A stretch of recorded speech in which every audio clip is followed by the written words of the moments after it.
So let's put together some of these specificities that we've done on the individual strokes about how do you put those into a fluid massage. That's really what this DVD set is about. If you're really interested in the specifics, my first set is 11 hours long and it has a lot more and in a lot more detail.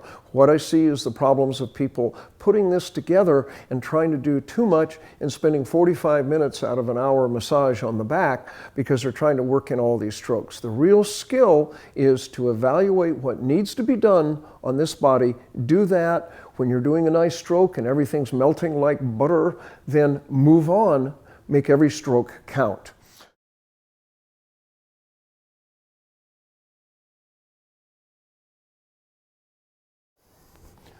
Very little lotion, just enough that you're not causing discomfort when you're grabbing, or for some people their skin's so dry that you actually, even without lotion, you're sliding over. So work unilaterally, a little bit at a time, and really feel what's going on.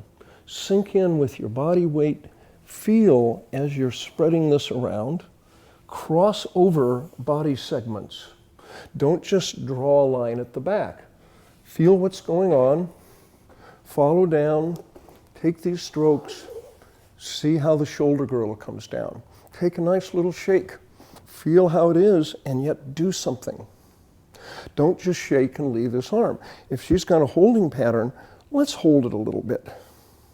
Shake it around, see if maybe internally, externally rotating, abducting the arm, follow it down.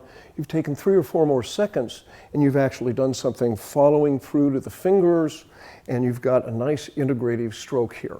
So I can do the same thing the other side. I've still got plenty of lotion here. I compare the other side. How does her rib move? How does her scapula move as I'm putting this on? Follow through. Do a little bit of work to see how her pelvis rotates with the lower body. Follow down. See about the triceps. See about the biceps. I've now done a fair amount of massage while I've been putting on the lotion. Move your feet. Keep those feet moving so that you have that mechanical advantage. I've already done a lot of work on her already. So let's talk about the shoulder girdle here and move down from there into the back and some of these other areas with the specifics. Remembering, I'm not going to use every stroke that I've shown you here. It's up to you to decide where you need to work. First thing, I want to tie all these body parts together. So a lot of people, when they start working on the back, draw a line right across the thoracic cervical junction. Nothing's done up here. So the only time they get up to the neck is at the end of the massage when we turn them over. And say hello to this person. Think about these vertebrae. Each single vertebra needs to rotate this way. It needs to side bend this way. Nice soft hands. Don't squeeze with your fingers. Let that palm rest on there. You can just say hello to this neck as you're doing other work, feeling how the scapula goes. Push down the scapula. See if you can feel levator scapula's line going all the way up to the first 3 cervicals. Not working on the upper levator scapula is like not working on the ischial tuberosity for the hamstrings. Follow this up. Start talking with nice, soft fingers to these individual vertebrae. Slide them back and forth. Nice, soft hands, no pressure, no forcing. Work on side glide. Rotate the vertebra relative to the thorax. Get some differentiation. Then start working on individual vertebrae, just saying hello to them. Learn where the transverse processes are. When I teach my classes, the very first morning in our 100-hour program, we have everybody feeling the transverse processes of all the cervical vertebrae. And it's such a gold mine to get your nice soft fingers there right away, telling you what this neck feels like. If you know where the transverse processes are, you can stabilize one vertebra this way. I'm moving faster than I normally would, so you can see my hand movement. Stabilize one, get on that vertebra above, rotate it the other way, side bend it, open it up, close it. Follow this up to the occiput. Follow that up to the fascia in the skull. Say hello to that. Don't be myopic and paint by the numbers. Feel where the tension is. That'll give you an idea about where to work. Follow down, get global, see where you're going to have your focus. So let's start with the rhomboids. Say we have somebody coming in talking about rhomboids. I'm not doing empty work here. I'm pushing down on the ribs. I'm testing vertebra, seeing how they move. And we'll fairly quickly get into the rhomboids. I'm going to keep my angle this way. I'm not going to move with my muscular force. Keep my butt up in the air with that lordosis. Have my feet back. Follow through. Do repeat strokes. If the person has a military posture and we want to stretch them, then we switch, because it's always easier to push than to pull. We grab the scapula, thinking about different rotational issues, slide it over and work with facilitated lengthening. I'm pushing this. We've got a whole lot more stretch than we do with the old stick the fingers under, which aren't doing anything. I'm now moving this around, feeling, is the tightness in the lower rhomboids? I don't think so. Really tilts pretty easily this way. So I finish that off, change directions, follow down here, get out of dodge. No sense doing another stroke there. Let's take her upper rhomboids and let's pull the scapula this way so we get some length and work this way. One slow stroke at the end range, not in the neutral, waiting for her to take a nice breath. Stay with it on the out breath. Follow through. Stretch those upper muscles. Follow through. Come off. Get specific. Rotate this way. Get that knuckle in there. Wait. Rotate here.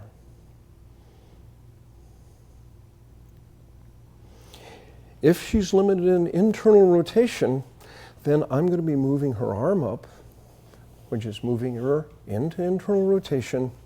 This is a great way to use a fist. Come on in here, 1 or 2 strokes like this, following down, pulling that deltoid around, stretching infraspinatus, because it's all out here.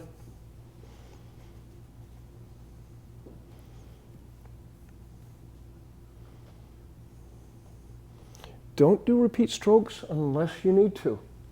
If you feel her relaxing, feeling things going, that's great. We want to tie in the arm, so I'm going to get a little bit more rotation and take her triceps, rotate her arm up this way, and work on internal rotation while I'm doing a facilitated lengthening of the triceps.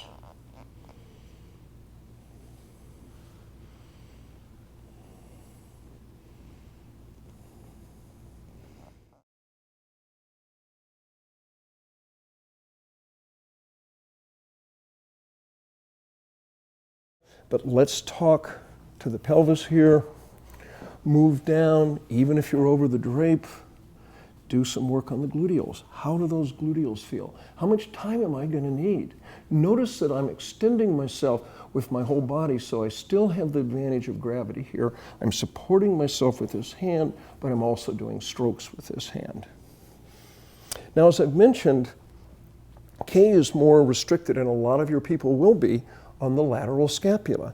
So now we're doing a nice fluid. We don't want to just go bouncing around. So we test this. Let's grab that scapula. Let's test it, but let's not just test.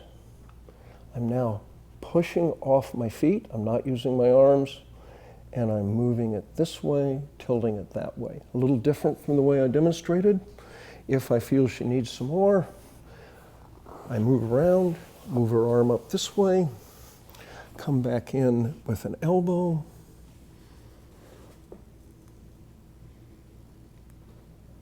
and work along the lateral scapula. Follow through. Since we've had our arm up, pull these trapezius muscles down, do some repeat strokes, wait, bring it down.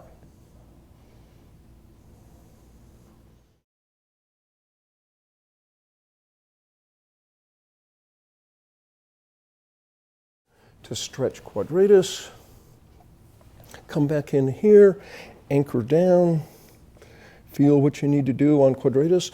We're going to go into that more later, sort of focusing on the upper back here.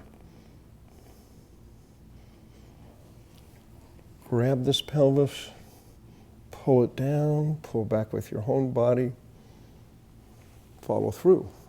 If we need a little bit more in there, we use a little body positioning, move her legs over to open this area up, follow through with our hands so we're always doing work, bring her up here. We now have a real nicely opened quadratus. Careful of those floating ribs. We're not going to push straight down into her kidneys. Follow this. And if you feel specific areas that are fighting you, come back into them. Take your time. Work on these tiny little muscles that are going from vertebra to vertebra, from the vertebra till the crest of the ilium. Don't just think broad with quadratus. Dig this out. Soften that quadratus.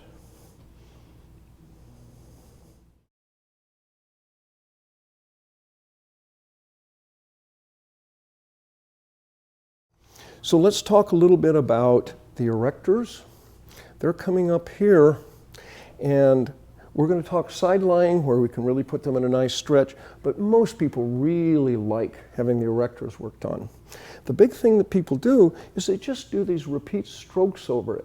And what I see on the erectors is they get stuck down on the ribs. So think about taking these erectors just like you would the IT band. Get on the medial side. Soft fingers, don't make them claw-like. Get your hands resting here. Slide those erectors over the bone so that in different side bending positions, they're able to adapt and work.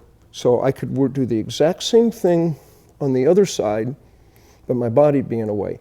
Take these erectors, don't go sliding over them with cross fiber, which is still a fine stroke, but I want the clarity that you're going to get right on that border and push the erectors over and visualize that you're rolling them.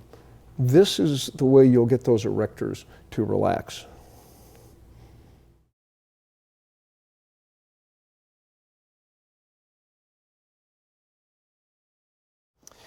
Latissimus. Most people that have back pain, the latissimus is not a huge factor, but if we consider what latissimus does, its function, it adducts the arm, and because it attaches to the front of the humerus, it's an internal rotator of the arm. So we can get the best stretch. Remember, we want to challenge the restriction, the soft tissue, bony, ligamentous, whatever it is. So working on latissimus in a neutral position, I'm losing a perfect chance to release it.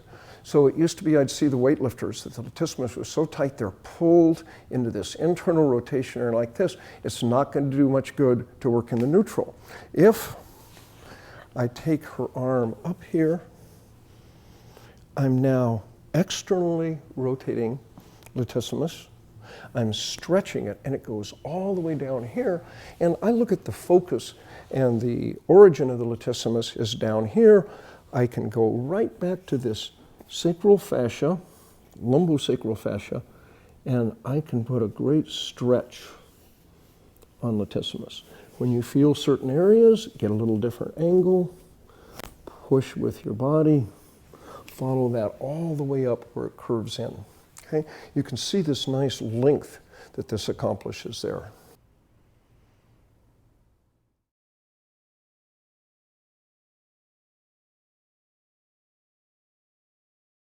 I want to get a little bit of rotation in this spine rather than just sliding over with the superficial fascia. So let me cover up here, put this under here, and give you a little bit different way to work on this. If you're going to be jostling people, don't jostle in the mid-range. Take them to the end.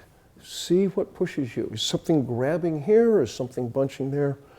Do some work with the spine. If I push from straight here, I'm actually side bending the spine. So I get a little bit of movement to the vertebra as I'm working. Get them moving this way. Come through here, grab the lower rib cage, grab the pelvis, and instead of sliding over, we're going to actually take this spine and this rib cage and work in the opposite direction. We follow through, grab the pelvis, change our foot placement so that we pull back with the pelvis here and rotate her this way. And now we're getting some movement in this body. This is the kind of thing that your clients will be calling and coming back to you if you work in a spa, because nobody's worked that way. They've always just felt like this is a nice move. Come down here as you finish, hold this up, get your weight in here, and start separating and pulling up and down here. I'm not muscling, I'm just pulling this into my body, following up this way. Get some mobility.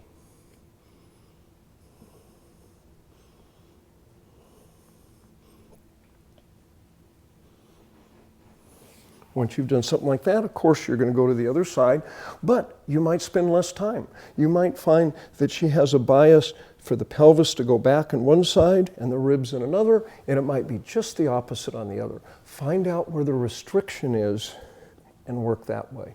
So, okay, I think you can feel you're much less prone to move this way than you are this way. Can you see how easy she moves this way? Think about those bones. When you run into a problem, stop. Think soft tissue, but think bones. Wait for those bones to relax. It's not muscling it, it's just letting her know she can release on that.